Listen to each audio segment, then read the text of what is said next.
People are always asking us where we get the idea for our books. And the truth is, they can come from a number of different places. They can come from a person we've met, an idea for a character, a place we've been that we think may make an intriguing locale for a thriller, or in the case of this book, it can come from technology. The technology that I didn't know existed until we started researching. And the greatest fun is introducing the reader to that same technology that they probably didn't know existed. And that is the whole idea of distributed computing. And how it works is that people donate unused cycles of their computers or game consoles, Xbox 360 or PlayStation 3, which in themselves are very powerful computers, more powerful than most businesses use on a daily basis. And what these people do is leave their machines on at night when they're not being used and connected to the internet. And research projects can harness the power of these devices when they're not being used to work on problems overnight whenever the machines aren't being used. Problems that might take years using a typical mainframe computer system. But when you take the power of all these hundreds of thousands of game consoles and computers and combine them on these problems, it can accomplish in months what might take years otherwise. I think it's wonderful, absolutely wonderful. People, instead of donating money, can just leave their computers on overnight, and they contribute so much more than they could possibly do otherwise. Look up distributed computing on Google and you'll see cancer projects, even a search for extraterrestrial projects. It's a very exciting subject and very interesting, and we immediately thought of it as maybe being a sort of a launch point for a thriller. So this idea gave birth to a story in which we have our heroine, Rachel Kirby, who's a computer genius who has discovered a revolutionary way of harnessing the power of all these computers and game consoles for the greater good.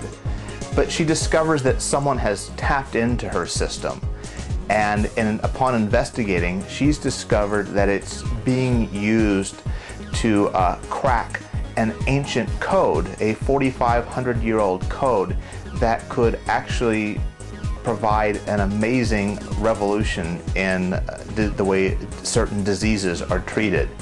And before long, she finds herself on a global quest to crack this riddle that could possibly change the world.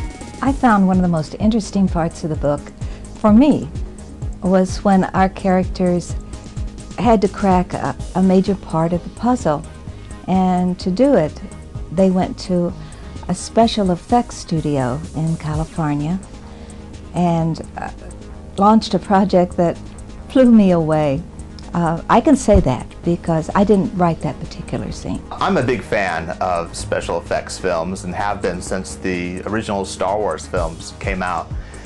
And I have a friend who works at Pixar up in Northern California, a place I visited a couple times, and I think it's a very fascinating venue. You know, we've been talking about technology because it's so different and exciting, but this is an adventure. The technology is a means to actually move the story along and go on this amazing, amazing treasure hunt. My mother and I are both huge Indiana Jones fans, and so it was fun to kind of venture into that sort of archaeologist adventurer territory, but with a high-tech twist. We think that by combining the technology with the treasure hunt, that we came up with something that you'll like very, very much. Just a few weeks after we started work on Storm Cycle, my father passed away from lung cancer. So it's especially gratifying to know that my computer, the computer on which I wrote much of my part of the book, is now helping cure cancer as part of the Computer Against Cancer project. And I would urge everyone to go online and take a look at all the distributed computing projects there are out there, and to maybe download a little piece of software, and it actually can do so much good with very little effort on your part. I'm very happy that I've done this, and I hope other people will too.